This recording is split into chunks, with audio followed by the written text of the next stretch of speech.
El Consejo de Gabinete aprobó el proyecto de ley 120-24 que modificará y adicionará la ley 34 de 2008 de responsabilidad social fiscal, con el cual se busca controlar el creciente déficit fiscal y reducir la relación de la deuda con el Producto Interno Bruto a niveles aceptables por las calificadoras de riesgo y otros organismos como el Fondo Monetario Internacional. Igualmente, el Consejo de Gabinete aprobó hoy el proyecto de ley 38-24, por el cual la Dirección General de Ingresos del Ministerio de Economía y Finanzas concede un periodo de moratoria entre el 1 de noviembre y el 31 de diciembre de este año para que el pago que recae sobre los intereses y recargos causados por el impuesto sobre la renta, el impuesto inmueble, el impuesto de aviso de operaciones, impuesto de transferencia de bienes corporales, muebles y la prestación de servicio ITBM, el impuesto selectivo al consumo y tasa única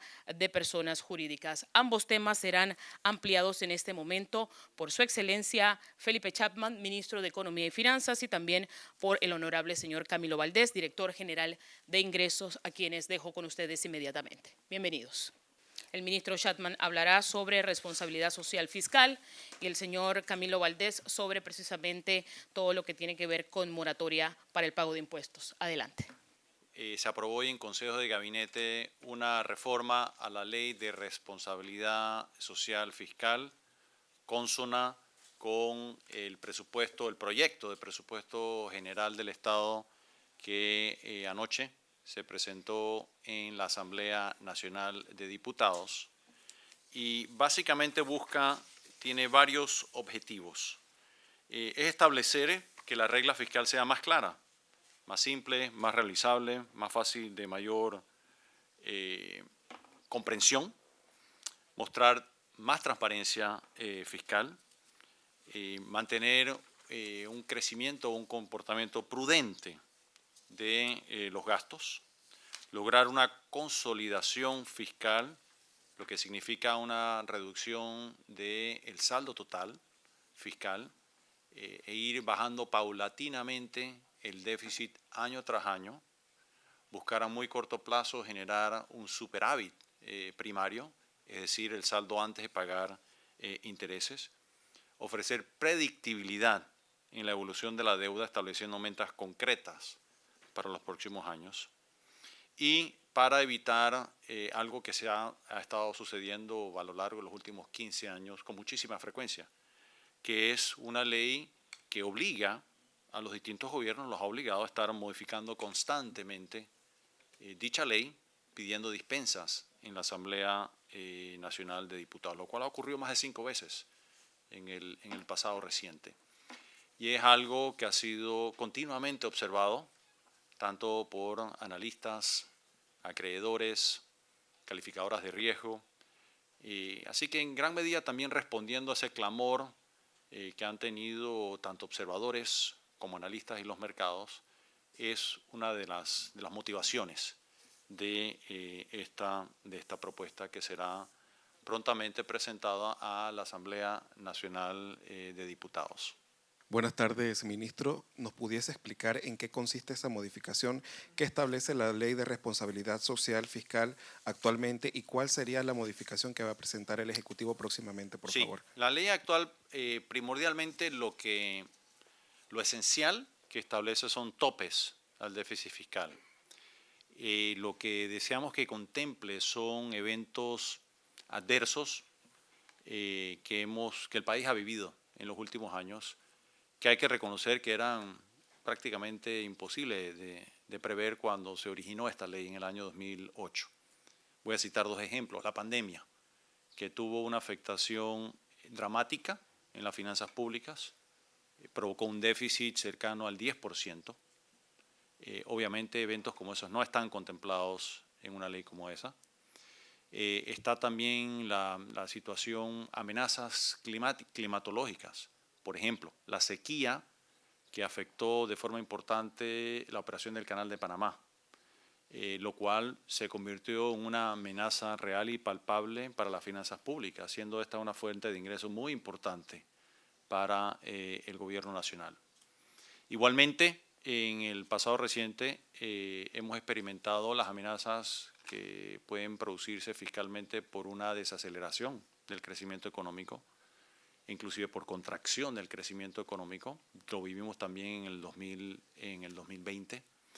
Es decir, introducir elementos como este que puedan prever o espacios de reacción para que el fisco pueda tener una estrategia, por ejemplo, que sea contracíclica ante eventos adversos como el que acabo de mencionar. Igualmente, señalar un plan para ir descendiendo la relación de deuda contra el tamaño de la economía, es decir, el Producto Interno Bruto. La ley actual lo fija en 40% cuando, de hecho, los niveles de endeudamiento que ya tenemos están cercanos al 60%. Es decir, tener una ley que lo que va es a trazar una hoja de ruta para ir paulatinamente disminuyendo ese nivel de deuda versus el tamaño del Producto Interno Bruto y también ir disminuyendo paulatinamente el saldo de la cuenta fiscal y buscando también un ahorro primario.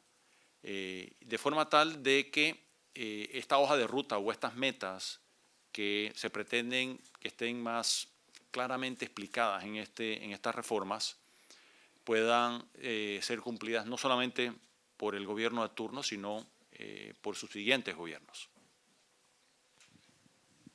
Buenas tardes, señor ministro. Quisiera consultarle acerca de cómo beneficia esto directamente al panameño. Sabemos que hay situaciones pendientes con generación de empleos y la economía familiar o del hogar. ¿Cómo beneficia directamente a los panameños? Excelente noticia. Esto es beneficioso directamente a los ciudadanos y a los hogares panameños.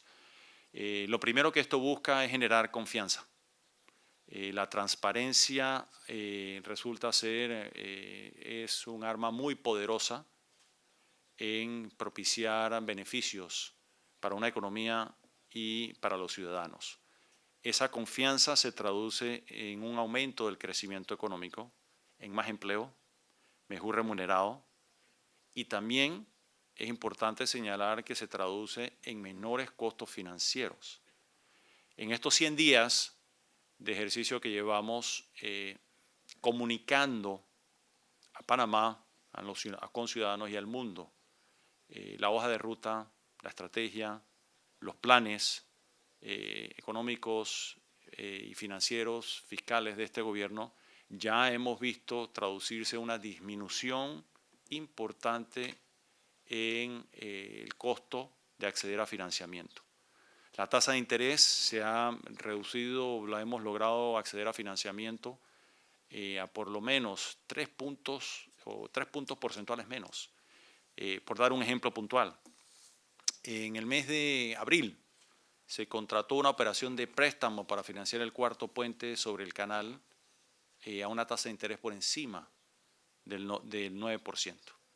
El día de hoy se realizó una subasta en el mercado de valores en el cual se accedió a financiamiento en una tasa cercana al 6%. O sea que ya estas medidas de reducción del costo del dinero para el Estado, para el gobierno, se traduce en recursos adicionales. Esos ahorros se traducen en recursos que el gobierno nacional puede invertir en medicamentos, en centros de salud, en clínicas, en hospitales, en escuelas, en continuar los programas de apoyo a los grupos más vulnerables, como los 120 a los 65, como el apoyo de subsidio a la electricidad, al tanque de gas, y la lista es larga.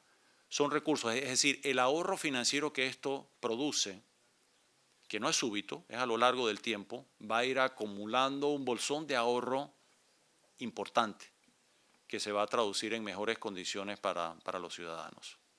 Gracias. Vamos a escuchar ahora al señor Camilo Valdés hablar sobre el periodo de moratoria. Adelante. Buenas noches a todos. Gracias por estar aquí con nosotros. Efectivamente, acaba de ser aprobado en el Consejo de Gabinete un proyecto de ley que tiene como función dar una moratoria en las 3 grandes áreas que siempre se graban en todo país, en toda economía, que son el patrimonio, la renta y el consumo. Como se dijo, esta moratoria que va a ser hasta el 31 de diciembre a partir del 1 de noviembre. Incluyen impuestos como impuesto sobre la renta y sus rentas pasivas, impuesto de inmueble, impuesto de aviso operacional, impuesto de transferencia de bienes corporales, muebles y prestación de servicios, y el otro impuesto al consumo que tenemos, que es el impuesto selectivo al consumo, adicionando la tasa única. Esta moratoria está diseñada para condonar tanto intereses como recargos por mora a cambio del pago del 100% del nominal que algunos contribuyentes deben en el pago de sus tributos. No sé si tienen alguna pregunta sobre el particular. Bien, sí. Einar, adelante. Einar Valdés, de Next Noticias. ¿Cuánto esperan recaudar debido a esta moratoria que van a aplicar? Nosotros esperamos recaudar entre el 10 y el 15% del total del monto adeudado o sin pagar de los diferentes tributos a la fecha. Eso podría ser un aproximado entre 150 a 300 millones de dólares. Ojalá podamos recaudar un poco más y que el monto sea superior. Realmente, en principio, tanto el ministro como yo no somos partidarios de las moratorias. Sin embargo, estamos viviendo un momento un poco crítico con el tema de las recaudaciones, que están mejorando, pero todavía seguimos por debajo del presupuesto de generación de ingresos tributarios, y esperamos que con esta moratoria podamos cerrar de mejor manera la recaudación y ayudar a la liquidez de la recaudación antes que termine este periodo fiscal el 31 de diciembre. Buenas tardes. En mi caso quisiera saber cuál es el monto pendiente de esa recaudación, porque usted hablaba de entre un 15% más o menos lo que se podría recuperar, pero ¿cuál es la deuda que actualmente tiene? La morosidad a la fecha alcanza un total de 3.210 millones de dólares, de un total de 4.917 contribuyentes que hay. Un ingreso a través de esta moratoria de un 10% equivaldría a 321 millones de dólares. Y un ingreso en función de este monto de morosidad que les acabo de comentar, a un 15% sería alrededor de 480 millones de dólares. Nosotros aspiramos a que los contribuyentes que se encuentran morosos a la fecha aprovechen este espacio de moratoria que se va a dar para que puedan honrar sus deudas tributarias y, como les comenté, hacer un último esfuerzo para cerrar de mejor manera en lo que resta del ejercicio fiscal la recaudación de ingresos tributarios. Sí, buenas tardes. Quería consultarle cuáles son esos renglones donde está más alta la morosidad y el mecanismo para llegar a estas personas para que accedan a esta moratoria. Los renglones en donde más alto está la morosidad son en los impuestos al consumo, en el ITBMS, igual también el impuesto de inmueble y el impuesto sobre la renta. Son los tres grandes impuestos en donde más morosidad existe al momento. Bueno, y los mecanismos obviamente los vamos a difundir por todos los medios de comunicación y estamos pensando habilitar hasta el día sábado, quizás hasta el mediodía o jornada completa, para que los contribuyentes no solamente puedan acercarse a las oficinas de la Dirección General de Ingresos y pagar durante los días laborables de la semana, sino que también habilitar el día sábado para que hagan lo propio y facilitar de mejor manera todo este proceso de moratoria y ponerse al día en el pago de los tributos. Bien, y para concluir este informe, precisamente el Consejo de Gabinete aprobó hoy martes la resolución 112-24, por la cual se avala el proyecto de actualización de ordenamiento del espacio turístico en el país propuesto por el Consejo Nacional de Turismo, el cual modifica la resolución número 14 de 2017 que declaraba constituidas en el país 8 regiones y 26 destinos turísticos. Ahora la nueva resolución de gabinete determina 8 regiones y 34 destinos turísticos o áreas de interés. La actualización de las regiones y destinos turísticos se hizo necesaria ya que desde el año 2017 se han dado cambios en la estructura político-administrativa de los distritos y corregimientos, donde algunos corregimientos precisamente pasaron a ser distritos, así como la creación de nuevos corregimientos ubicados en destinos turísticos. Con el establecimiento de las regiones y destinos turísticos o áreas de interés, la ATP busca establecer una propuesta de ordenamiento del espacio en el cual se recomiende, tomando en cuenta la vocación de los destinos, la inclusión de productos turísticos que permitan la diversificación de la oferta en el territorio nacional. El otro objetivo es lograr la descentralización de la actividad turística en el territorio nacional. Y finalmente, el Consejo de Gabinete aprobó el decreto de gabinete número 41-24, por el cual se prorrogan por 6 meses adicionales la vigencia del decreto de gabinete número 5 de 30 de marzo de 2021, que establece medidas relacionadas a la comercialización del café tostado, considerado un producto sensitivo para la economía nacional. De acuerdo con el decreto de gabinete, dentro de la comercialización del café tostado se ha detectado conductas de incumplimiento de normas nacionales de salud pública, lo cual hace necesario implementar medidas de control para asegurar la observancia de dichas leyes respecto a este producto esencial en el sector agropecuario nacional de la canasta básica familiar panameña.